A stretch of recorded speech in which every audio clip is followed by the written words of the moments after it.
As Trump steps up his tariff threats against China, Beijing is moving to beat the next U.S. president to the punch with its own restrictions and get Washington to the negotiating table. U.S. Secretary of State Antony Blinken and Turkish Foreign Minister Hakan Fidan met in Ankara to discuss Syria and Gaza crisis. And Syria's new caretaker Prime Minister Mohammed al-Bashir arrives in Umayyad Mosque in Damascus for prayers on Friday.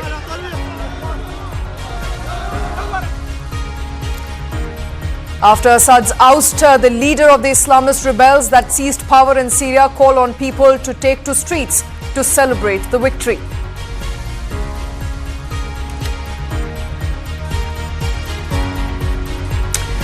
Russia launches its latest massive aerial attack against Ukraine using cruise missiles to target energy infrastructure across the country.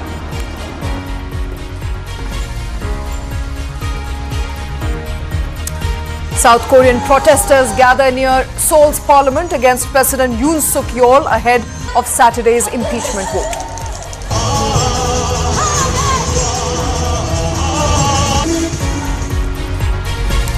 And those are the top stories we are tracking here on Global Lens. I am Shweta Kothari. Imagine this, Donald Trump taking the oath of office for a second time with Xi Jinping, the leader of China, in attendance. It's bold, it's unpredictable, and it's exactly the kind of high-stakes theatre we've come to expect from Donald Trump. The incoming United States President Donald Trump has invited his Chinese counterpart Xi Jinping to attend his inauguration ceremony in January, despite his history of anti-China rhetoric and tariff threats. The invitation alone is a power move, but it comes at a time when U.S. China relations are on a knife's edge. Trump's second term promises even tougher policies on China with a deeply hawkish team shaping strategy. Meanwhile, Beijing is making its own moves. It's not just reaching to Trump's tariff threats, it's also getting ahead of them. China has launched a probe into U.S. chipmaker Nvidia and restricted rare minerals exports, signaling it's ready for a trade showdown. But this isn't just about tariffs or trade wars. China is also pushing for a new dialogue to avoid deeper economic damage. Its economy may dominate sectors like electric vehicles and green energy, but it still relies heavily on the U.S. technology as well as consumer markets. And Beijing wants to renew the U.S. China Science and Technology Agreement, which lapsed in August this year. So, is this the art of deal in action? Trump's bold moves could disrupt status quo and force China to the negotiating table.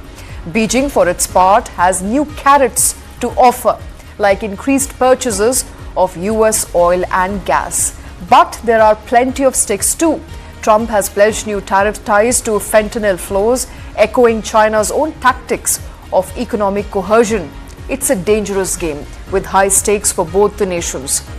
Ultimately, this isn't just about trade or technology, it's about global influence and the balance of power in 21st century. And let's see how these moves play out in the weeks to come. U.S. President-elect Donald Trump on Wednesday invited Chinese President Xi Jinping to attend his inauguration in January. That's according to a CBS News report on Wednesday. It said that Trump invited Xi right after the November 5th election, but it's unclear if he accepted. It would be unprecedented for the leader of China, a major U.S. rival, to attend a U.S. inauguration. The Chinese embassy in Washington did not immediately respond to a Reuters request for comment. Trump said in an interview with NBC News last Friday that he and Xi got along very well and recently communicated. However, he has picked several China hawks for key posts, including Senator Marco Rubio as Secretary of State. Trump said he will add a 10% tax on Chinese goods if China doesn't do more to stop the illegal trade of the drug fentanyl. He also warned of higher tariffs, over 60% on Chinese goods, during his campaign. In November, China warned of a possible trade war if Trump makes good on his campaign pledge to raise tariffs. So are U.S.-China relations up for improvement, or is this just negotiations ahead of Donald Trump taking oath on 20th of January 2025? Joining us on the show is Ambassador Suresh K. Goel, former Indian diplomat. Also with us is Professor Swaran Singh, Center for International Politics Organization, Disarmament, JNU. Gentlemen, thank you very much for taking time out. I want to come to you, Ambassador Suresh, first. Over the last 6 to about 8 months, we heard of Donald Trump time and again going after China and speaking in what many would call as an anti-China rhetoric. There seems to be a U-turn of sorts now, and it hasn't really happened any time in the past where a Chinese premier was seen at the swearing-in ceremony of a US president. Shweta, you're quite right. In fact, not even China, but we have not seen any world leader coming to the inauguration ceremony for the US president, at least not in my memory, that anybody has come for the inauguration of the US president.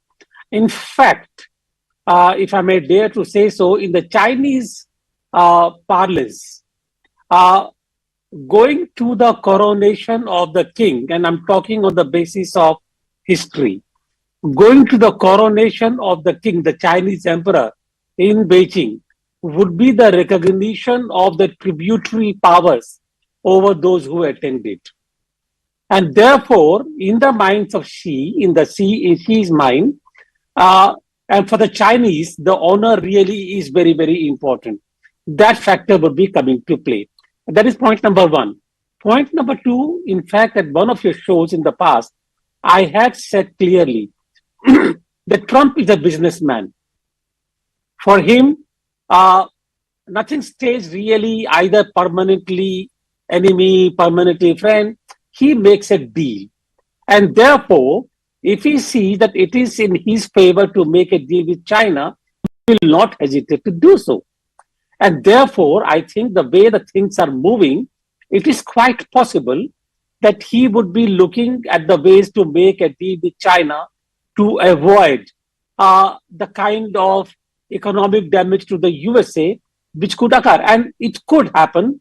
There are several economists who have given the opinion that any tariff war with China could result in the dollar depreciation, which will go against the American economic strength. And therefore, I am thinking, it's my thought, that eventually Donald Trump would look for a ways to make a deal with China, whether it happens now or later, is a matter of time. And I think this is the way we must look at it, not as a permanent kind of conflict with China, but on how to balance with China and how to hedge with China, both globally and in terms of bilateral trade relationship. Okay, so, all right. So, Professor Swaran Singh, would it be therefore fair to say that apart from what was an election rhetoric, Trump may not really stick to what he promised earlier, which is higher tariffs on China? That's number one. Number two, what are you making of the fact that a Chinese premier, if he decides to come, if Xi Jinping decides to come, I think it will be a sight for sore eyes to see Xi Jinping sitting in the crowd while Donald Trump takes oath, at the same time be included in Western circles, something that China as an ideology has so far stayed away from in its history of existence. Shweta, Ambassador Goel beautifully brought about the Chinese mindset in which going to such an inauguration will be seen similar to King's coronation. And of course, all of us remember volumes and volumes written on how both Henry Kissinger and President Nixon had for the first time visited and met Mao in his study. And that kind of sense of pride in several Asian leaders obviously will not allow that President Xi will be sitting there among large number of audience without knowing absolutely nothing about what President Trump is going to speak in his inaugural address, as he is known to be unpredictable in that sense. Even North Korean leaders, you remember, did not go to American continent, anywhere north, south or Caribbean. It is thrice President Trump who had come all the way to Asia to have 3 summit meetings with Kim Jong-un. So that part is understandable. More curious to me will be whether the entire elite of American politics that will be sitting there will be happy to see their adversary, enemy, systemic challenge, and the leader of a country that worries them all the time sitting among the guests there with them. So, it looks like very strange kind of a proposition, but so is President Trump, known to make such kind of unusual remarks, one-liners and quips. I don't think it's a serious proposition that the President of China will be attending the inaugural part. As far as the issue which you asked about tariffs going up, that of course remains equally unpredictable. You remember he's spoken about raising it by 10%, then talking about ratcheting up to 60%, and he spoke of BRICS de-dollarization debate, meaning he will raise it to 100%. But these are two inordinately large economies, 27, 28 trillion versus nearly 20 trillion. Others, third, fourth, fifth are much smaller. So their economic relationship going through any deceleration is not going to be harming only one side, it's going to be harming the other side. American exports last year have already gone down, particularly in commodity, about 4% down last year. For even critical minerals, they both need each other. In chip production, they both need each other. And in fact, their science and technology agreement that you mentioned lapsed in August needs to be renewed. So I think some of these, sort of ups and downs will continue. Okay. I also remember the unusual trust that Trump has in his personality force. He can imagine that he can achieve things which are not possible, and he did that. Last time, you remember his quick agreement with China on making China agree to additional imports from United States of over $270 billion every year to adjust the deficit, which was a major problem at that time. So there is a possibility of deals being made, as Ambassador Goyal said, but I see no possibility of President Xi Jinping going to attend the inauguration of President Donald Trump. Okay, all right. But, in this case, Ambassador Suresh, would it be fair to say that with this move, Donald Trump has really trumped over, many of his own critics who were of the view that if Trump comes to power, the diplomatic relations between, between the U.S. and its allies, between U.S. and its non-allies may further worsen or maybe unpredictable going forward. This is an unpredictable move for the U.S. President, the incoming U.S. President, to really invite Xi Jinping to his own inauguration. He seemed to have trumped and shown some sort of one-upmanship with this move, because if now Xi Jinping does not sit on the negotiating table, that there'll be not many options left. Shweta, who did he trump? I'm really wondering, because I'm quite certain, and I know that in the State Department, there are quite a few people, there are many in fact, who know China very well.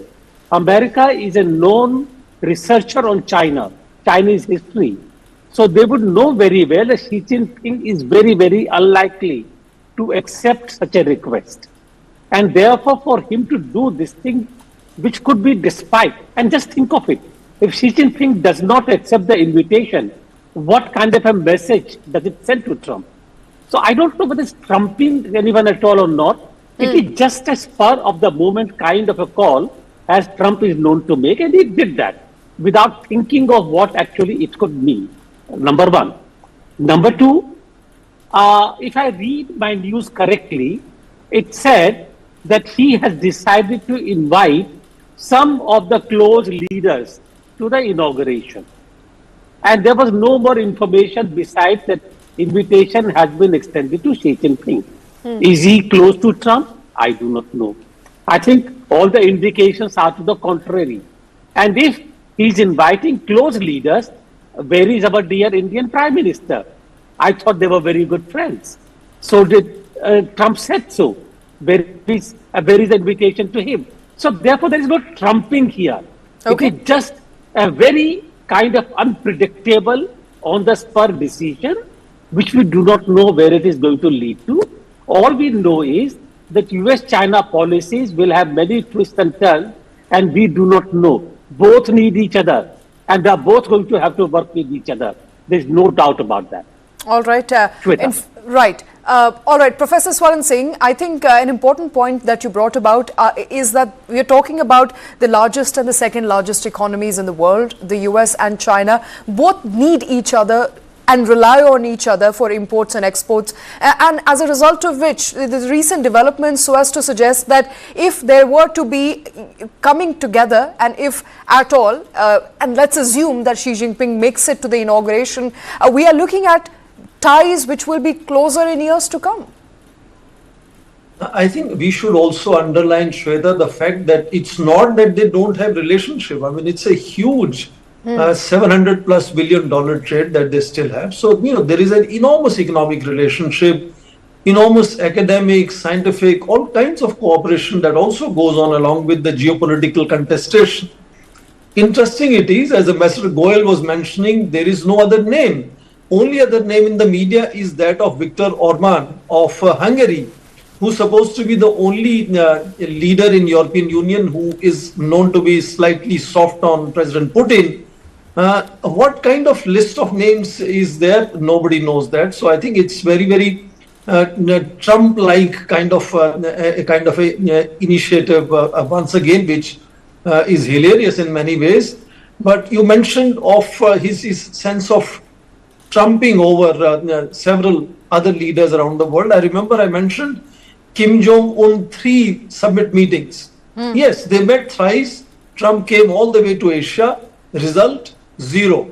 So I don't think here with President Xi Jinping not accepting that kind of invitation has as much sort of impact on Chinese leader as much it would have on the leader who is inviting him to come to the inauguration by being sort of snubbed, shall we say, by not accepting the invitation. But that of course will not mean that the relationship will suddenly drop and then go bad.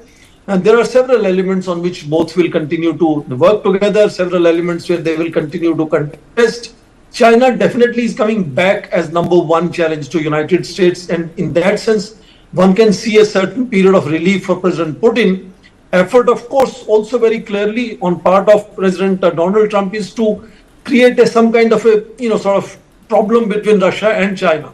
Right. So differently trying to engage each of these two leaders one-to-one separately, and in that sense trying to cast a wedge between these two leaders, which makes him little worried about them coming together. But we are back to China becoming challenge number one for United States and not Russia being challenge number one, as was seen during President Biden's period. All right, and if we are to conclude this, I think this segment, I think it'd be fair to say that Trump coming in is going to change a lot geopolitically as far as who's going to be enemy number one or adversary number one is concerned, at least in near term. And Trump's invitation there to Chinese Premier Xi Jinping will have to, of course, wait whether there's going to be an acceptance or not. We'll be keeping a close eye on that. Professor Swaran Singh, Ambassador Suresh Goel, thank you very much, gentlemen, for joining us on the show today. And with that, it's time for a short break. We'll be back with more news and stories on the other side. Keep watching Newsline.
Hello.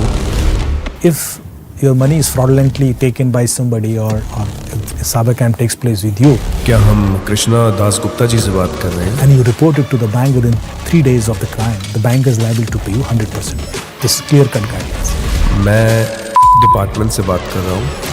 If you report it within 7 days, the bank is liable to pay you 50%. And if you report it 21 days, I think 25% or something. और हमने ये देखा है कि आपके आधार card से एक SIM registered हुआ है यहाँ. If the person gives information within the span of 3 to 4 hours, 100% recovery can be done. I personally have seen a lot of cases where 100% recovery has been done. आपका SIM use हुआ है, illegal activities हुई हैं उस SIM से. Oh my God, madam you are also involved in the Naresh Goyal money laundering case.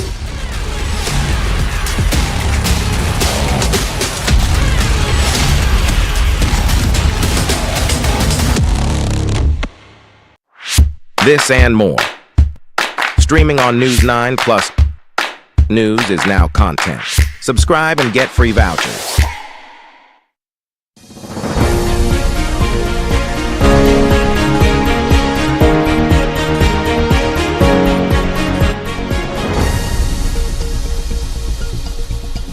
Welcome back. You're watching Global Lens. The outgoing U.S. President Joe Biden is commuting sentences of roughly 1,500 people who were released from prison and placed on home confinement during the coronavirus pandemic. Additionally, he's also pardoning 39 Americans convicted of non-violent crimes in the U.S. This is the largest single-day act of clemency in the modern history of the United States. The commutation announced on Thursday are for people who have served out home confinement sentences for at least 1 year after they were released. Now, prisoners and prisons were uniquely bad, remember, for spreading of virus, and some inmates were released in part to stop the spread. At least at one point, 1 of 5 prisoners had COVID-19. Now, Biden said he would be taking more steps in the weeks ahead and would continue to review clemency petitions. The second largest single-day act of clemency was by Barack Obama with 330 shortly before leaving office in 2017. The clemency follows a pardon also for his son Hunter Biden, who was prosecuted for gun and tax crimes. Biden is also under pressure from advocacy groups to pardon people, including those on federal death rows, before the Trump administration takes charge in January of next year. Now, Biden is also said to be weighing whether to issue preemptive pardons to those who investigated Trump's efforts to overturn the result of the 2020 presidential elections and are facing possible retribution when Donald Trump takes charge and takes to office on 20th of January 2025.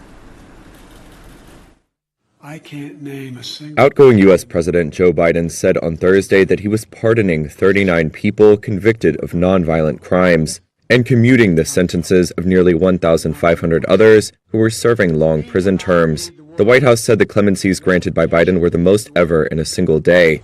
The move comes over a week after the president signed an unconditional pardon for his son Hunter. Officials said last week that the White House was listening to demands for Biden to extend the same grace to thousands of people wronged by the U.S. judicial system. Biden said in a statement the people to whom he granted clemency would have received shorter sentences if charged under today's laws.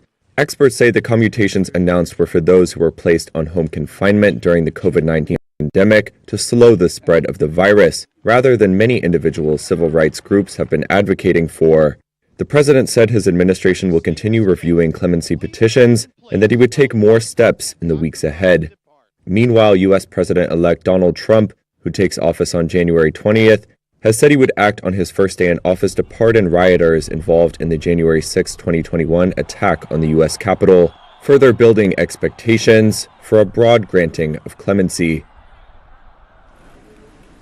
And nearly 4 months after Ukraine's bold incursion into Russia's Kursk region, the situation on the ground appears to be slipping out of Ukrainian control. Now, Russian defense official says its military has retaken at least 3 villages in the Kursk region in what Ukraine is calling a major push to squeeze its troops out of Russia before U.S. President-elect Donald Trump takes to office in the new year. The military officials admit that the battle is furious and questions loom on whether Ukraine can hold on to the territory. Here's the report. Close to the Russian border, we're making our way to a Ukrainian tank repair position. They're in a cluster of trees in a bid to hide from Russian reconnaissance drones. This tank has just returned inside Ukrainian territory. A little over an hour ago, it was inside Russia battling on the front lines. It's a British Challenger tank. They and other Western-supplied weapons have been crucial in Ukraine's fight, and the men here need them to continue. There are different opinions on whether to give us support or not, to continue supporting Ukraine or to stop. Everyone here is worried about it. If that support dries up, Alexander is in no doubt his life will get even harder. It'll be very difficult, but we will fight with what we have. These soldiers from the 82nd Separate Air Assault Brigade spearheaded the operation, pushing into Russia's Kursk region this summer. In an attempt to take back the lost territory, Russia has mounted a counter-offensive, backed by an estimated 50,000 troops. That includes soldiers from its ally North Korea, though it's not entirely clear if the North Koreans have taken part in fighting yet. No, officially we haven't seen them. Even if they are there, just imagine they are there. Does it change anything? One thing it does seem to have changed is Western countries' policy on Ukraine using longer-range weapons they've supplied inside Russian territory. In November, after months of waiting, Ukraine got the go-ahead to start firing US ATACMS into the Kursk region. It's not clear how dramatically this will change things, but these soldiers seem optimistic the missiles will help in the long run. I think it will take some time until we see the results of the long-range weapons usage. These weapons are aimed at destroying enemy logistics and weapon supplies. When they will have an insufficient supply of ammunition, food, water, and the rest, then we will see the results.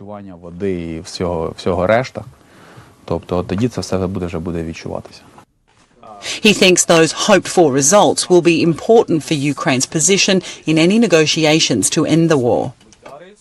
In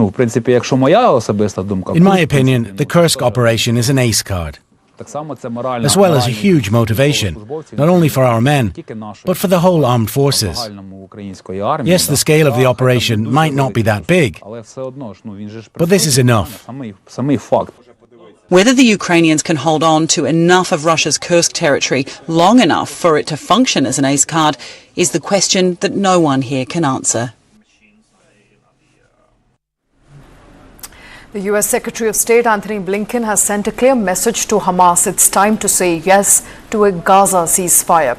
Following high-level talks in Ankara with Turkish President Erdogan and Foreign Minister Hakan Fidan, Blinken emphasized the urgency of ending the violence. He also reinforced the importance of U.S.-Turkish collaboration in keeping ISIS at bay in Syria.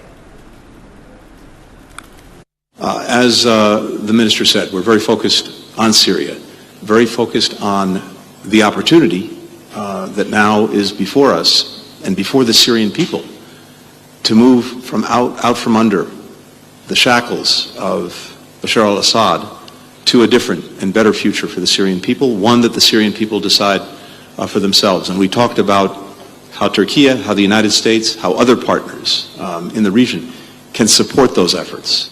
There's broad agreement on what we would each like to see going forward, starting with the interim government in Syria, one that is inclusive and non-sectarian, one that protects the rights of minorities and women, one that preserves institutions of the state and delivers services to the people, one that deals with any chemical weapons it may find to secure them and appropriately destroy them, one that rejects any alliances with extremist groups, and, of course, one that does not pose any kind of threat to any of Syria's neighbors.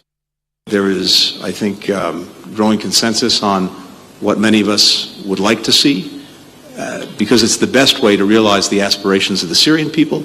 It's also the best way to ensure that what emerges in Syria gets the support and recognition that it wants from the international community, and which it very much needs after so many years of dictatorship, of conflict, of corruption, of isolation. We also discussed the imperative of continuing the efforts to keep ISIS down. Our countries worked very hard and gave a lot over many years to ensure the elimination of the territorial caliphate of ISIS, to ensure that that threat doesn't rear its head again, and it's imperative that we keep at those efforts. We discussed Gaza, and we discussed, I think, the opportunity to finally try to complete the hostage ceasefire agreement, to get the hostages home, to get a ceasefire in place. And what we've seen in the last couple of weeks are more encouraging signs that that is possible.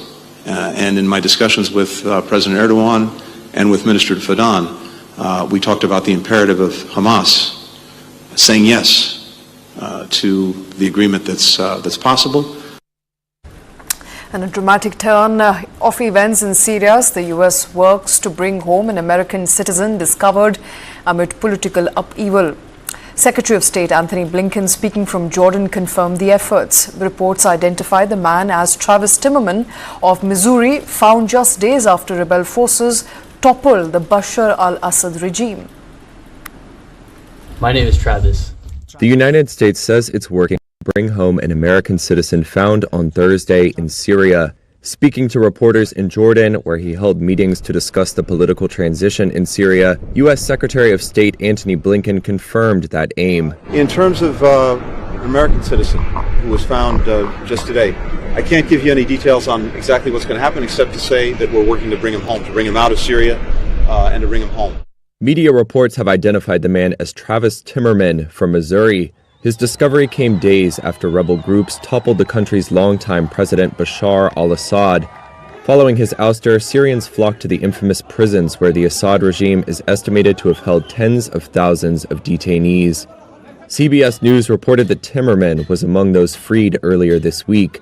The 29-year-old spoke to Saudi state media on Thursday following his reported release. My name is Travis. Travis Timmerman. That's right. That's right. But just Travis. Just call me Travis. Yeah, I'll call you Travis. Okay. Travis. Where were you all this time? I was imprisoned in Damascus for the last 7 months. Timmerman said that he had been held in a prison cell by himself and that he had been freed in the early hours of Monday morning when rebels broke down his door with a hammer. Reuters was not able to independently verify those details.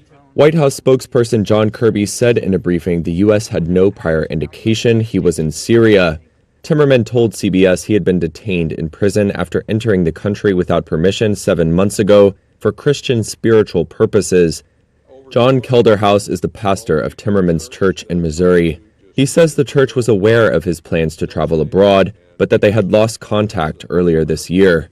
We knew that he was interested in writing, and that was part of his motivation for going, is traveling in Europe some, and writing and sharing his faith with others. But we did not think at the time he'd be gone very long.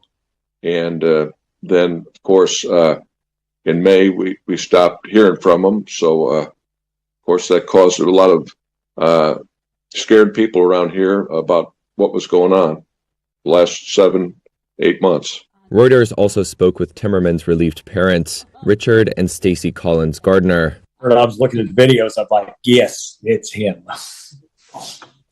So excited. Yes. I just started bawling. Even his brothers and his sisters excited too. So it's like the best Christmas present ever. Yeah.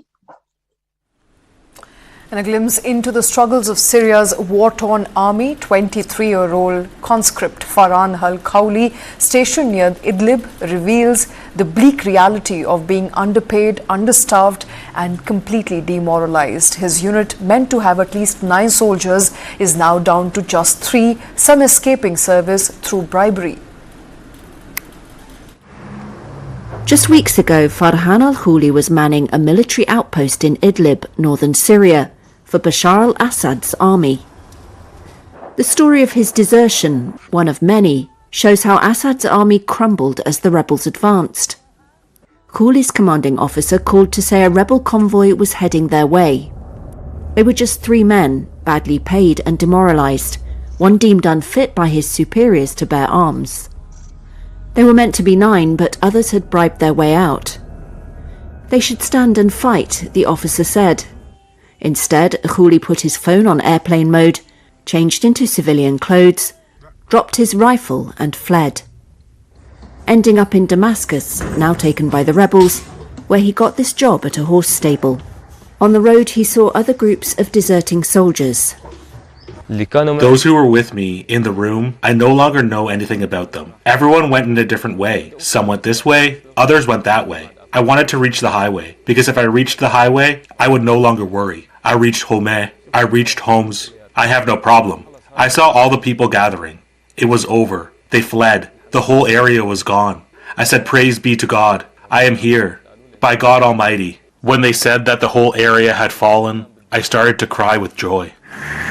Reuters spoke to a dozen sources, including Syrian military and security sources and militia commanders. As Aleppo came under attack in late November, army units were not given a clear plan, but were told to work it out for themselves, 2 Syrian security sources said. Within 2 weeks, the rebels had toppled Assad's brutal regime. His army lacked leadership and a defence strategy, the sources said, and had lost much of its commanding structure, the Iranian military advisors and militia allies such as Hezbollah, who'd left as war with Israel escalated.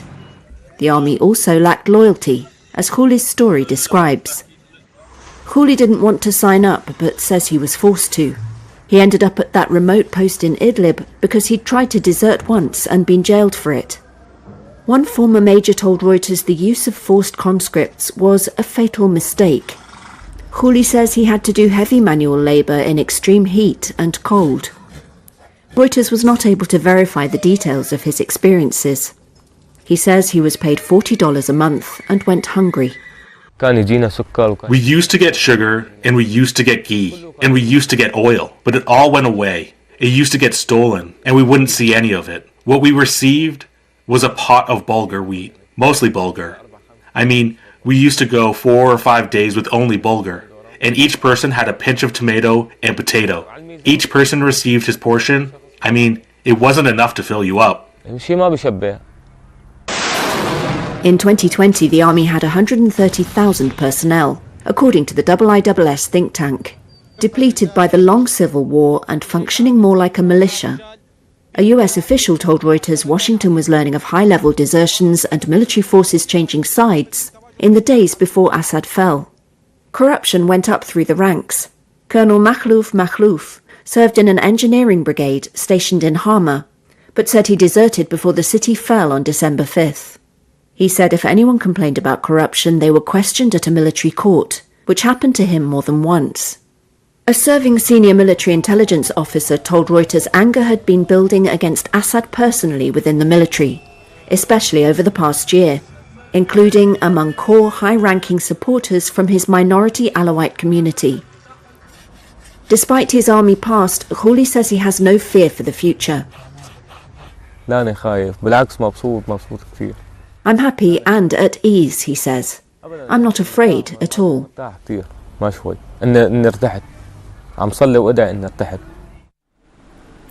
Time now for a short break. We'll be back with more news and stories on the other side. Keep watching News 9.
क्या अगर आज अकेले निकल पड़े, कल कारवां लेके चलेंगे? तो क्या अगर छोटे शहर में बड़ा सपना देखा, मिलकर मुमकिन करेंगे? श्री राम फाइनेंस हर इंडियन के साथ खड़ा है, क्योंकि भरोसा है हमें। जब जुड़ेंगे तभी तो उड़ेंगे। Shri Ram Finance. India spends $75 billion on foreign cargo vessels. $75 billion per annum. You know, that's a lot of money.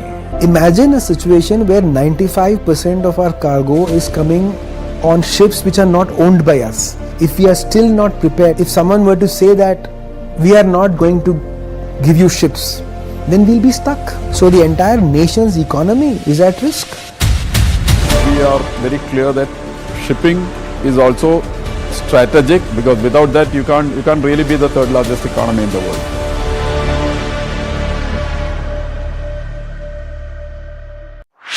This and more. Streaming on News 9 Plus. News is now content. Subscribe and get free vouchers.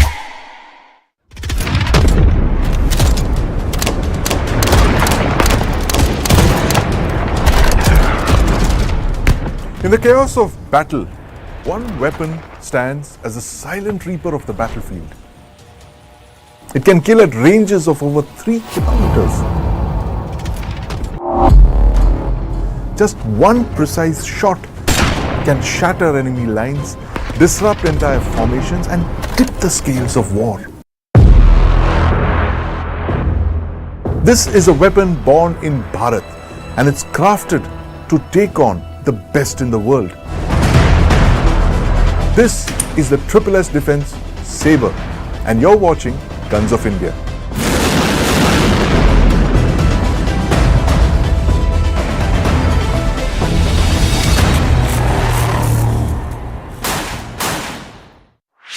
This and more. Streaming on News 9 Plus. Subscribe and get free vouchers.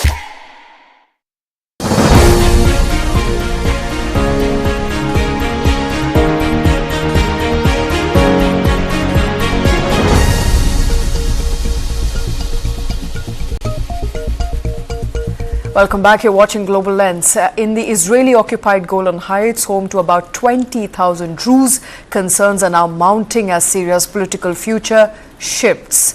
Identifying as Syrian but holding Israeli residence, many Druze now fear for their families in post-Assad era. The news from Syria is a constant these days for Wafa Pati Shaha in Masada in the Israeli-occupied Golan Heights. A Syrian Druze, she has family in both Lebanon and Syria.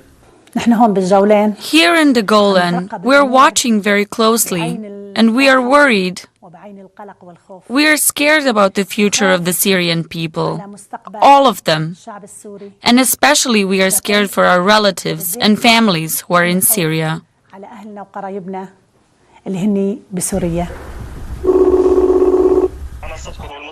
She talks to relatives in Syria every day. Just a few miles away over the border, people are optimistic. How are you? Tell me if you're okay. Thank God, thank God. We are very happy. We are celebrating. And I'm now in Karami Square. People came from a couple of places coming to Sueda to share in our happiness. But here, a few kilometers away in Masht al-Shams, right on the ceasefire line with Syria, people are also watching Israel's reaction. I'm right here at the ceasefire line and the buffer zone between Israel and Syria. Israeli military have moved in, and many people here see that as a violation of the agreement which set up that buffer zone. Israel said it has seized some areas which were left by the Syrian forces, and that the 1974 disengagement agreement between the two countries has collapsed. Most people in this Druze town choose not to become Israeli citizens when the Golan Heights were captured and occupied in 1967 and later annexed by Israel. In Masht al-Shams, there are conflicting opinions. First of all, I am pro-Assad. But what happened, it's not my decision. I am sorry for what happened, but I hope that the situation will be better than before. This regime was collapsed because he was unjust. He violated the Syrians, he killed them, he bombed them with everything, with barrels, with bombs, with missiles, with chemical weapons. I think there is no single regime in the world did it to his people except Assad. Another worry is what comes next for Syria. Wafa is cautiously optimistic that the new transitional government will protect all communities, including the Druze community in Syria. Now that Assad has fallen, we're scared because Jolani was with al-Nusra, which was considered a terrorist organization. But we see how they're dealing with things on the ground. When they entered Aleppo, there's been no problem with the other communities.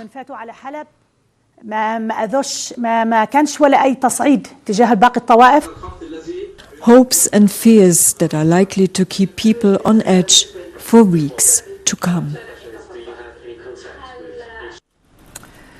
Dozens of residents returned to the ravaged kibbutz Nir Oz in Israel on Thursday, gathering for a final farewell at a former kindergarten filled with memories before its demolition. Now, this is the first demolition in the community since Hamas's 7th of October attack that left the village frozen in time and trauma. Nir Oz was amongst the hardest hit communities on 7th of October. The building's demolition would pave the way for rebuilding process to begin. This old kindergarten on an Israeli kibbutz is marking a final farewell and a fraught moment of renewal. Dozens of residents came back to the border village of Nir Oz on Thursday to pay a last tribute to the school before it was demolished. It's the community's first demolition since the October 7th attack last year that left the village frozen in time and trauma. 14-year-old former hostage Yagal Yaakov and his mother Renana Gome came to witness the event. I see it as a sense of victory, saying that I'm still here, standing on my legs, and I can say, I won, Yaakov said of the demolition. Nir Oz was among the hardest hit communities during Hamas's cross-border killing spree last year in southern Israel. Yaakov's mother says she's torn today, knowing that the fate of other hostages remains unresolved. I have mixed emotions about it. Obviously, I would have liked Nir Oz to relive, to revive, to be rebuilt, to be that beautiful heaven that we used to live in, and that beautiful green village that I grew up in, and I had my children grow up in. But we still have 29 hostages waiting in Gaza. I find it very hard to restart anything while they're still there, including his father, who was murdered on October 7th, and his body is still kept in Gaza. The war in Gaza began after Hamas gunmen killed around 1,200 people and took about 250 hostages back to the enclave, according to Israeli tallies. Since then, Israel's military has leveled swaths of Gaza, killing nearly 45,000 Palestinians, according to health authorities there. While a ceasefire deal has proven elusive for months, U.S. National Security Advisor Jake Sullivan said on Thursday he believed a deal and hostage release could be close. Izar Lifchit's father, Oded, is still in captivity. He said he hopes Sullivan's prediction proves to be right. We've been in that situation, absolutely down, up and down, more than 4 times. But I think now it's the time. And protesters are rallying to impeach South Korean President Yoon Suk Yeol. Tens of thousands of protesters have braved near sub-zero temperatures and gathered outside the National Assembly in the capital Seoul since Yoon's failed martial law attempt last week. But protesters got a moral boost as people across the country used delivery apps to pre-order food and beverages for those braving freezing temperatures.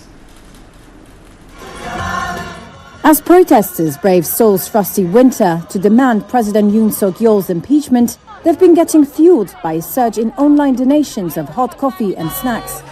Protester Heo Kang-hoo says she feels supported by the gesture. Honestly, it feels like Korean politics is frozen right now, but this seems to warm the hearts of the citizens. It made me think that I'm glad that I came here today, seeing how much thought and care people give to protesters like us. People across South Korea have been using delivery apps to pre-order food and drinks for protesters. At the Royal Host Cafe near the Parliament in Seoul, owner Kang Mi-hyun has seen a surge in orders. First, there were orders of around 20 cups of hot Americano, 20 cups of lattes, but now the basic start line for prepaid orders is 100 drinks. And for this Saturday's rally, 1,000 cups of Americano have already been paid for. I believe there are people who want to join the rally but are unable to participate because they live far away or they cannot make it. Those people call our cafe and pre-order and prepay for drinks and tarts as a way to support and be part of the rally. Yoon survived the first attempt to impeach him last Saturday, when most of his ruling People Power Party boycotted the vote.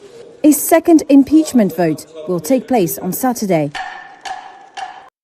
If passed, it would send the case to the Constitutional Court, which has up to 6 months to decide whether to remove him from office or reinstate him.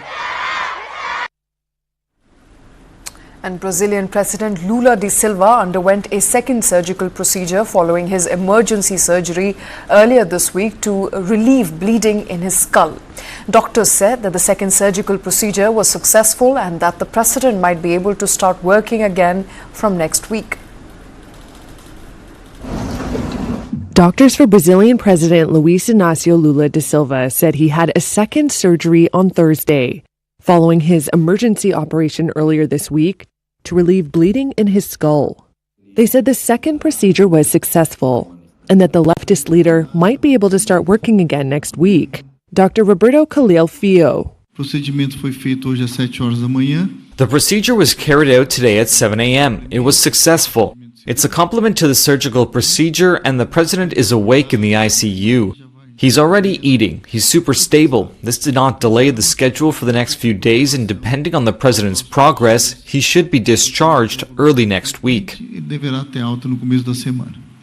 Doctors operated on Lula for about 2 hours on Tuesday to drain bleeding between his brain and meningeal membrane. They said it was linked to a fall at his home in late October. The second procedure on Thursday was described as preventative, to minimize the risk of future bleeding. Khalil said there have not been any complications from the surgeries. Another doctor on Lula's team said the president's neurological exams are all normal, and he is being told not to physically or mentally overexert himself.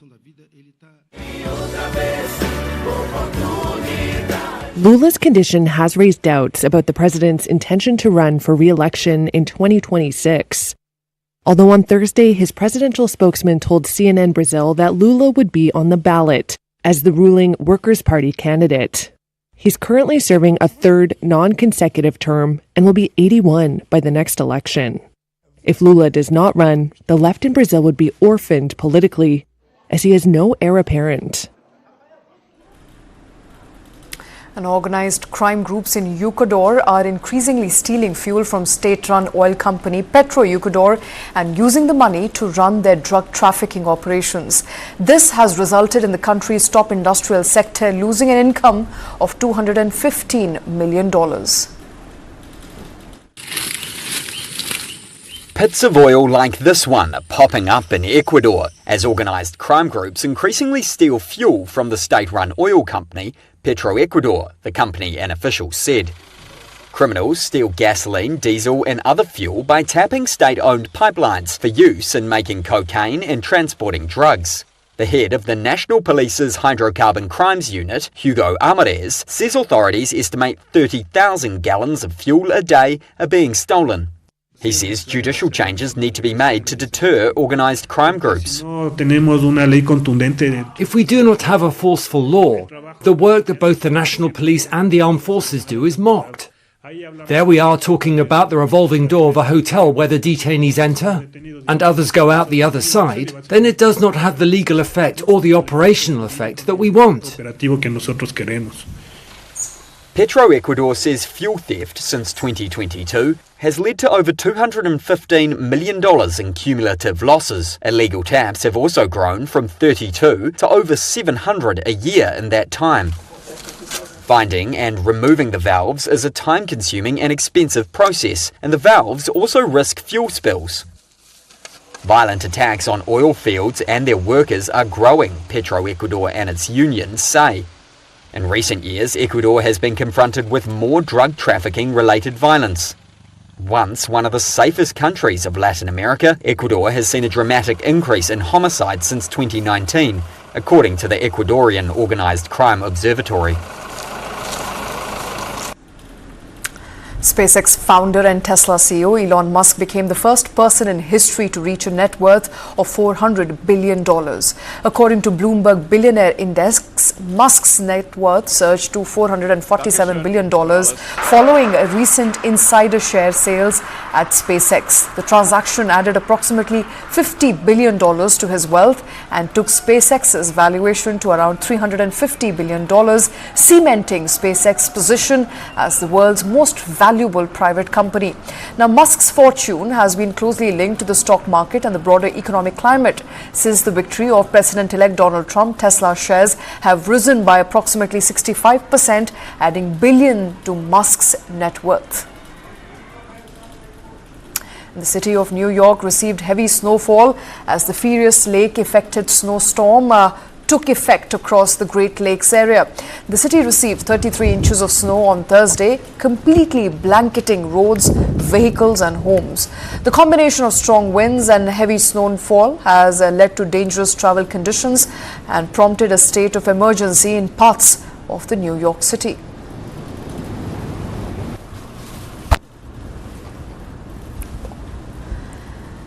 And we leave you with those visuals of New York blanketed by snow this Thursday.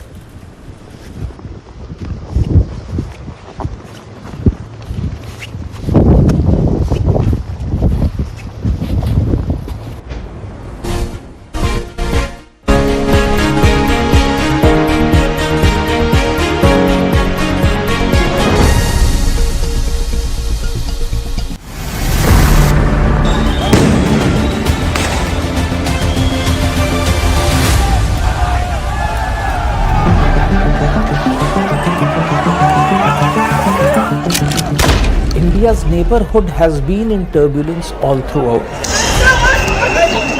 Sheikh Hasina was forced to resign and take